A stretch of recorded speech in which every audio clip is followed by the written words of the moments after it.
Hello, this is Adam again. This is the second video in the series of Tools for Thriving. So in the second video, I'm going to show you one of the tools called the alignment meter. Just as a recap, last time what I shared with you, if you want to look for that first video, if you haven't seen it and are interested, what I did is I talked through this worksheet that I call the healthy adaptation to current environment, or I just call it the game plan too, as a shorter version. But I talked through the stages, each one of these. I won't repeat them, but these stages, the reason this approach works is it's based on these three principles. And I've talked a little bit about each one. I'm going to delve more deeply. I'm going to talk about a tool for alignment that we call the alignment meter. And this is something that this is something we all experience already. I'm not making up anything new here in describing this, but basically everything we experience falls somewhere on this scale of 0 to 100 for us. Everything, if something you really like would resonate very highly. It aligns with you, and that's why you would rate it very highly. Or something just contrasts. There's a lot of contrast between you and this other thing or this other person, and so you're going to rate it rather low. So for some people, black coffee they love it, and they need it every day, and it's one of their favorite things, and they're really into it. And for other people, they just couldn't care less, or just even disdain the coffee. Couldn't care less would be somewhere very neutral, but they might actually really just disdain the taste of coffee. So, but it could be anything. It could be music. It could be a business plan or an approach that you want to take and somebody else doesn't like it. So what might create alignment for you might create contrast for someone else. And that's just really important. And all I'm describing here is we all have this meter in our head. And if you gave someone that scale, I do it all the time where I ask them, where would you put this 0 to 100? People are surprisingly good at putting it remarkably close. They'll be like, oh, this is a 67.3. You know what I mean? Like, we really do have a sense for how well things align or contrast with us. And that's where we begin this discussion, is what does alignment do, or what are the effects of alignment or contrast with us? And I want to be very clear about something too, because it almost looks like contrast is, negative and the bad thing. The truth is that contrast simply cannot be avoided. It is a factor of life. And the reason I use the word contrast, by the way, is that it's a really good way to describe what it is it does. It helps us see. So in art, contrasting colors helps us see. Or in medicine, where somebody's introducing a dye, they're injecting a dye so they can see what's going on within a system. They create contrast. Well, the same thing in our lives. The things that are contrast for us, they're meant to help us see something. So I regard contrast as the teacher. That's really the best way to think of contrast. Is there's a lesson for us in there. I know it's hard because we don't like contrast, but if we really do stop and say, all right, what does this mean? It'll tell us, oh, it means, oh, you cannot have happiness, you cannot have alignment unless you do this thing. It's teaching us either do this, which means either get something or get rid of something. It's usually one of those things. There's a way of thinking you need to get rid of, or a way of thinking you need to gain, or a little bit of both, or knowledge, or an understanding, or a skill. And if you do that, you will then move from contrast toward alignment. And it's very important, because we're operating under the effects of contrast and alignment all day. We just don't, it's weird. Why would we be operating under it all day if I've never heard of it before? But that's what I'm saying here, is it's in the background of obviousness, and I'm bringing it to the foreground. That's a lot of what Tools for Thriving is.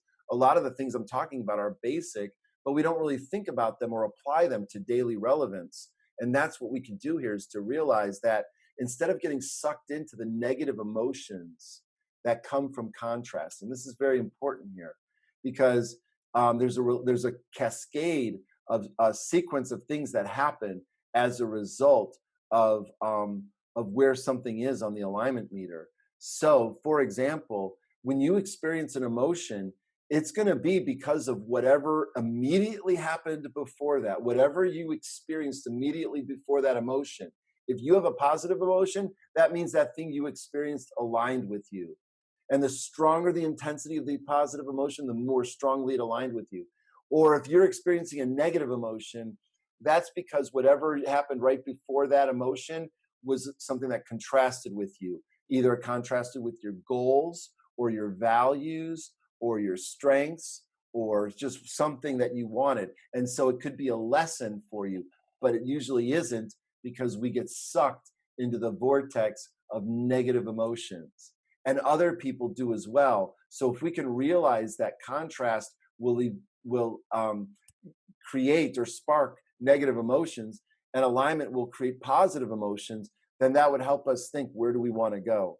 And sometimes, and alignment doesn't mean always being nice and friendly. Sometimes it always means getting to the issues and not even getting distracted by the other things.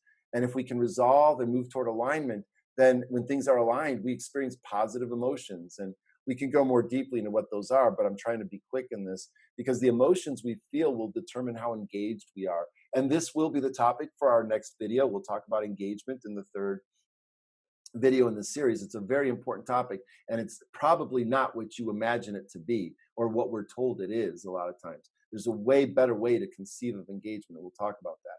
But when we experience positive emotions, our engagement is similarly positive. We are positively engaged. But when we experience negative emotions, we're negatively engaged, which could mean we're disengaged, we've unplugged, or we're engaged in a way that isn't very positive, and that could probably create some damage, maybe some sabotage or something like that. And our level of engagement determines our output, or I'm just using the word velocity, how much output we have, how much momentum we gain, how much forward progress is there. That's velocity. And so negative engagement will often lead to, velocity that's not as high or even moving in the wrong direction.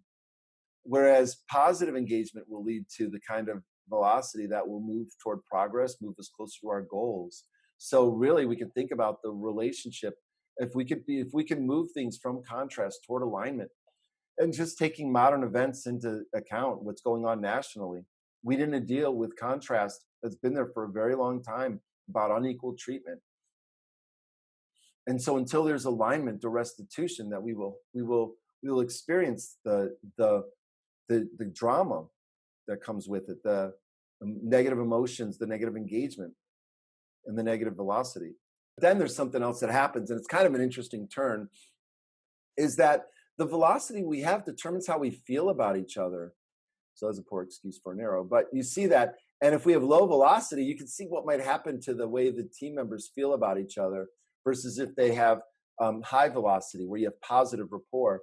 And that level of rapport feeds back right into the emotions. So positive rapport leads to positive emotions. If you think about people that you don't get along with, that rapport, what does it do to your emotions?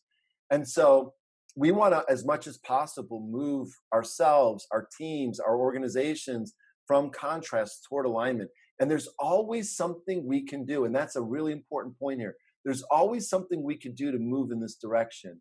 We may not go from here all the way to here, but we can always do something to move from here toward here and from here to here. And that's what we need to be thinking about. And that's the principle of progress, which should be a topic of another video we'll cover. But this is moving in the correct direction, and that's what we're looking for. And that's what the alignment meter helps us identify. Where's the contrast? Where's the alignment? And what would it look like to move it forward? So we'll stop the video there. There's certainly a lot more to say. Like, I would love to cover these zones there and what do I mean by that. But for now, let's leave it there and leave some feedback if you want to know more, or if you're interested in these topics. It lets us know to keep doing this. So thanks again for checking it out, and we'll do some more. We'll see you next time.